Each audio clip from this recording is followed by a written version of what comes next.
Hello friends, good morning. मैं हूं आपका दोस्त निहार रंजन विश्वास, रुद्रप्रति सिटी उत्तराखंड से। और आज मैं कुछ ओके लाइफ केयर को लेके बातचीत करना चाहता हूं, क्योंकि आप देख ही रहे हैं कि ओके लाइफ केयर का बहुत ही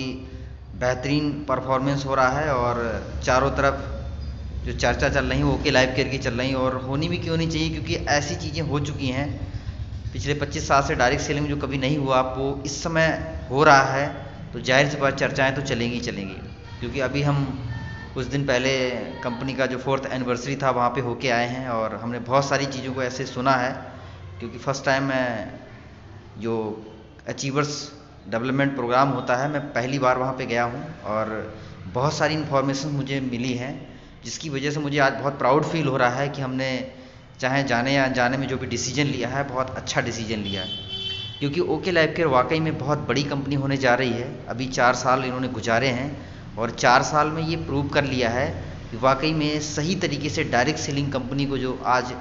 दिशा मिली है वो ओके लाइफ केयर के माध्यम से मिली है। क्योंकि हमारे देश में डायरेक्ट सेलिंग कंपनियां बहुत ज़्यादा फल फूल रही इसलिए क्योंकि हमारे यहाँ पॉपुलेशन की कोई कमी नहीं है। दूसरा, यहाँ पे बेरोजगारी बहुत ज़्यादा भरी हुई है, पढ़े लिखे लोग बहुत हैं, कोई रास्ता नहीं होता है तो वो लोग डायरेक्ट सेलिंग में आ जाते हैं। और बहुत सारे सपने, बहुत सारी मेहनत करने के बावजूद भी काफ़ी सारे लोगों को निराशा हाथ लगती है, क्योंकि कुछ चीज़ें ऐसी थी जो मिसिंग हो रही थी जिसकी वजह से बहुत सारे लोग आगे नहीं बढ़ पा रहे थे। तो आज ओके लाइफ केयर ने वो सारी चीज़ों को स्टडी किया है और जो चीज़ें मिसिंग हो रही थी उनको इन्होंने क्लियर किया है, मतलब ठीक किया है, जिसकी वजह से एक आम कस्टमर भी अपनी लाइफ में अच्छा महसूस कर रहा है प्रोडक्ट लेके। और दूसरा, जो डिस्ट्रीब्यूटर जो मेहनत कर रहे हैं, जो आने वाले समय में लीडर बनते हैं, उन लोगों के लिए भी बहुत ही अच्छा सिस्टम बनाया है एजुकेशन का, साथ साथ में नेटवर्क बनाने का, बिजनेस करने का बहुत अच्छा सिस्टम बनाया, जिसकी वजह से एक आम डिस्ट्रीब्यूटर या लीडर अपने बिजनेस को बहुत अच्छे से बिल्ड करके और आगे बढ़ सकता है। अगर हम पीछे की बात करें, क्योंकि मुझे भी 1 साल लगभग हो चुका है, जनवरी से मैंने प्रॉपर वे में काम स्टार्ट किया 2020 से, और 4 साल की जर्नी की बात करें तो कंपनी जब स्टार्ट हुई थी तो मेरे ख्याल से आई थिंक 50-60 प्रोडक्ट थे, और अभी 4 साल में देखेंगे आज तक की अपडेट में मेरे ख्याल से तकरीबन 150 प्रोडक्ट अपडेट हो चुके हैं। और मुझे लग रहा है कि अभी जैसा कि अनाउंसमेंट किया है कि 2 महीने के अंदर 9 नए 100 प्रोडक्ट और ऐड हो जाएंगे और इस साल के अंत तक टोटल 300 प्रोडक्ट की रेंज हो जाएगी। तो ये बहुत बड़ी बात है इतने कम समय में, क्योंकि प्रोडक्ट रेंज लाना बहुत बड़ी बात नहीं है, लेकिन उसको लगातार अवेलेबल कराना ये बहुत बड़ी बात है। तो आज 4 साल में कंपनी ने बहुत सारे अचीवर्स दिए हैं, जो एक डायरेक्ट सेलिंग में एक इतिहास बन चुका है, क्योंकि 4 साल में कोई कंपनी सिर्फ इस्टेब्लिश हो पाती है, अचीवर्स नहीं दे पाती। आज इन्होंने अपने आप को भी मजबूत किया है, क्योंकि डायरेक्ट सेलिंग बिजनेस एक ऐसा बिजनेस है जब ये सही ट्रैक पे चलता है तो बहुत ब्लास्टिंग तरीके से, बहुत तेज़ी के साथ ग्रोथ होती है। जब तेज़ी के साथ ग्रोथ होती है तो उस समय कई सारी कंपनियों का जब इंफ्रास्ट्रक्चर नहीं होता है या बैकअप नहीं होता है या एक तैयारी नहीं होती है तो कई बार फ्लॉप हो जाती है और बहुत सारे लोगों का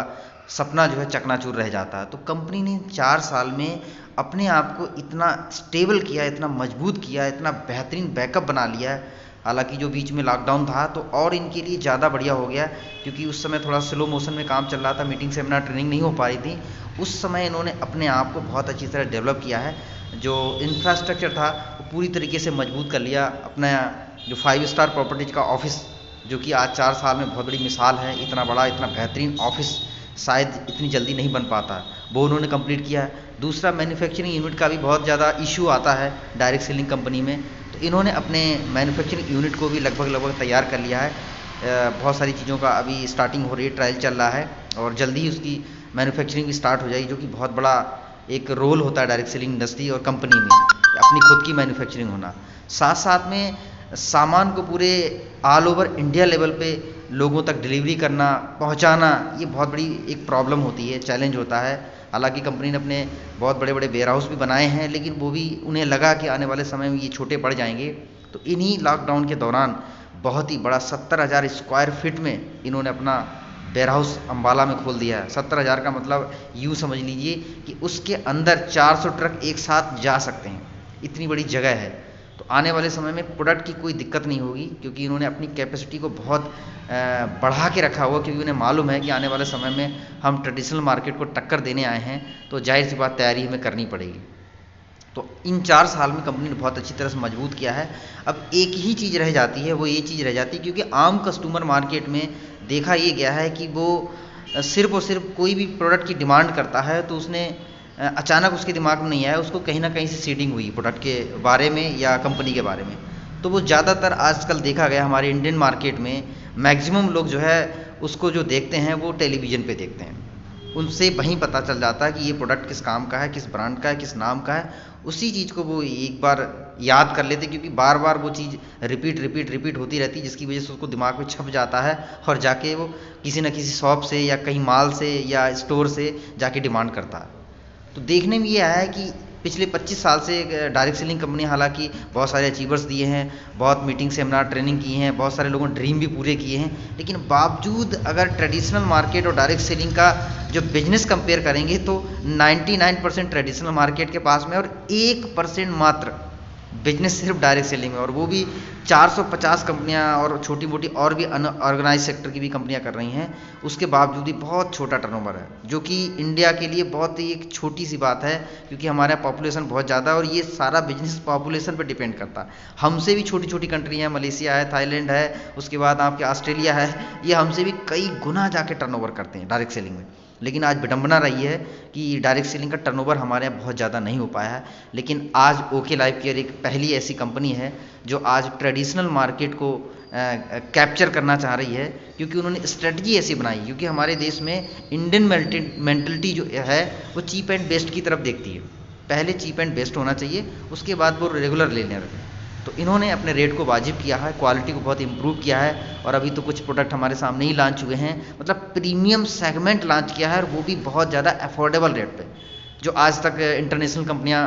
बेचा करती थी, जो प्रीमियम लोग लेते थे, आज उस प्रीमियम रेंज को भी लॉन्च कर दिया कंपनी ने, और साथ साथ में रेट बहुत ज़्यादा ऐसे रख दिए हैं कि हमारे इंडियन लोग बहुत अच्छे तरीके से उसको परचेज़ कर सकते हैं। तो कंपनी ने पूरी तैयारी कर ली है, अब कंपनी बहुत तेज़ी से ग्रो कर रही है। एक ही चीज़ कमी थी जो डायरेक्ट सेलिंग में, वो था प्रोडक्ट का प्रमोशन, क्योंकि प्रोडक्ट का प्रमोशन हम करें आप करें तो ये बहुत ज़्यादा इसको वैल्यू नहीं देते हैं। लेकिन अगर टेलीविज़न पे कोई भी एक सेलिब्रिटी हो, वो अगर प्रोडक्ट को प्रमोट कर देते तो उसको लोग ब्रांड मानने लगते हैं, चाहे भले ही प्रोडक्ट में कुछ ना हो, लेकिन अगर टेलीविज़न पे बार बार देखते हैं तो उसको लोग ब्रांड मानने लगते हैं। तो आज कंपनी ने ये पहला स्टेप लिया। हालांकि प्रोडक्ट का प्रमोशन टेलीविज़न पे और भी इंटरनेशनल कंपनियां करती आई हैं, लेकिन अभी शायद डायरेक्ट सेलिंग में ये इतने बढ़ चढ़ के किसी ने अभी हिस्सा नहीं लिया। तो आज पहला कदम ओके लाइफ केयर ने बढ़ाया है कि हमारे डिस्ट्रीब्यूटर अगर ज़्यादा स्किल नहीं भी रखेंगे सेल्स की, लेकिन जब प्रोडक्ट का प्रमोशन टेलीविज़न पे चालू हो जाएगा बहुत सारे सेलिब्रिटी के माध्यम से, तो लोगों को दिमाग में ये आ जाएगा कि ओके लाइफ केयर भी कोई ब्रांड है, कोई कंपनी है, तो लोग ऑटोमेटिक डिमांड स्टार्ट कर देंगे। और जब हम उनसे मिलेंगे, जब उन्हें बताएंगे, तो ऑलरेडी कहीं ना कहीं वो जाने हुए होंगे, देखे हुए रहेंगे कि ये प्रोडक्ट वाकई मैंने भी सुना है, देखा है। तो हमारे लिए क्या होगा, सेल करना बहुत ईजी हो जाएगा। और जब सेल करना ईजी हो जाएगा तो एक छोटे से छोटा डिस्ट्रीब्यूटर जो बॉटम लेवल पर काम कर रहा है, जो कई बार हतोत्साहित हो जाता है सामान ना बिकने की वजह से, कई सारे रिजेक्शन फेल करने की वजह से, वो जो है सर्वाइव कर जाए, क्योंकि उधर से रिस्पॉन्स मिलेगा उसके लिए, और रेस्पॉन्स मिलने पे उसका जो है माल बहुत तेज़ी से बिकने लगेगा। और हमारी कंपनी ने MRP DP का डिफरेंस भी बहुत अच्छा रखा है, जो भले ही चाहे उसको कंपनी की तरफ से कैशबैक आए ना आए, लेकिन MRP और DP के डिफरेंस से वो अपने आप को अच्छी तरीके से मतलब एक लेवल पे पहुंचाएगा। 8 से 10 हज़ार रुपये की एक साधारण से साधारण डिस्ट्रीब्यूटर भी यहाँ से निकाल लेगा। तो ये क्या होगा, जब नीचे वाला डिस्ट्रीब्यूटर बहुत खुश होगा, प्लस कंपनी की ट्रेनिंग भी होगी, सेमिनार भी होंगे, प्लस सीनियर के माध्यम से उनको सपोर्ट भी होगा, तो आप अंदाज़ा नहीं लगा सकते इस बिजनेस में कितना ज़्यादा ग्रोथ आने वाला। क्योंकि इसी पैटर्न पे पतंजलि ने भी काम किया था, लेकिन वो डायरेक्ट सेलिंग में नहीं थे, वो ट्रेडिशनल मार्केट में, लेकिन 10 साल में देखिए 18,000 करोड़ का टर्नओवर बनाया है। सिर्फ कौन लोग आगे बढ़े, जो मिडिल मैन है और जो कंपनी के मालिक हैं। आम कस्टमर को तो कोई फायदा नहीं हुआ, लेकिन डायरेक्ट सेलिंग में क्या होता है, जो बीच का पैसा है, मिडिल मैन बहुत सारे लगे हुए हैं, उनका पैसा आम कस्टमर को जब डिस्ट्रीब्यूट होने लगेगा तो आप कल्पना नहीं कर सकते हैं इस बिजनेस में कितनी बड़ी ग्रोथ आने वाली है। और जो लोग आज डिसीजन ले रहे हैं, ओके लाइफ केयर को समझ चुके हैं या समझने जा रहे हैं, मैं गारंटी करता हूं ये फैसला आपका अब तक के सभी फैसलों में बहुत शानदार फैसला रहेगा और आपको प्राउड महसूस होगा कि हमने सही वक्त पे सही कंपनी के साथ एक फैसला लिया है जो हमें बहुत आगे ले जा रहा है। तो मैं चाहूँगा कि एक बार ओके लाइफ केयर को ज़रूर सर्च कीजिए, मतलब पुराने ख्याल में ना आके। मैं ये नहीं कहता हूँ कि आप 100% श्योर होकर इसमें आ जाइए, लेकिन एक बार जानकारी लेने में मुझे लगता है कुछ नहीं जाता है। आप जानकारी लीजिए इसकी और प्रॉपर वे में इसको समझिए, अच्छे दिमाग समझिए, खुले दिमाग समझिए। अगर आपको चीज़ें समझ में आती हैं तो मुझे नहीं लगता है कि आपको इससे इनकार करना चाहिए।